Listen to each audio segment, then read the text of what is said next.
In Bradenton, Florida with Shiraz and Muaz and of course the great Andy Firk, and we're checking out Muaz's beautiful little backyard chicken setup, and this is Muaz here. Hello, good afternoon. So Muaz, would you be able to tell us a little bit about this whole setup that you've got going on, how many birds and maybe what it cost you to set the whole thing up?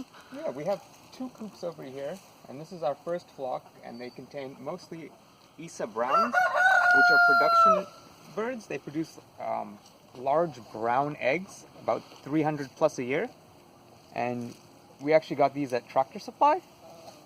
And this coop setup was actually production of my dad, and it was quite a bit of work. And this is our more recent coop, which costed a few $100s. Most of the material was actually scrap from the old coop and stuff we just got off Craigslist.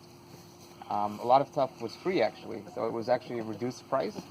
And these chickens, most of them were from Tractor Supply as well, and they're mostly Buff Orpingtons as well as some Wyandottes and a few other breeds. And the Buff Orpingtons lay about 250 plus eggs a year. And yeah, they're my girls. They're the love of my life.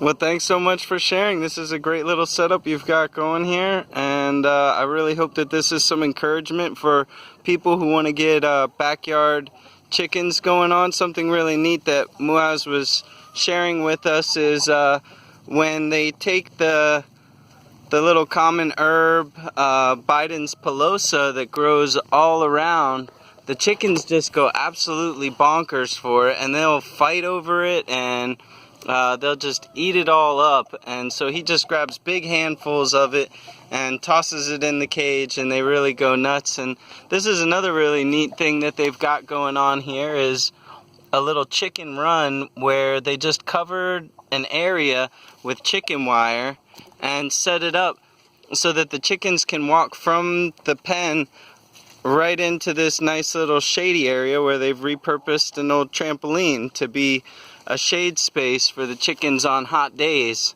And this is also a great way for people who are trying to protect beds and keep rows clear. You can set this up in between beds and allow the chickens to distribute some of their fertility into the garden in a passive way. So this is beautiful, and look at those roosters duking it out. I hope everybody gets behind backyard chickens and gets excited about setting up your own chicken coop. Sustainable Food 101.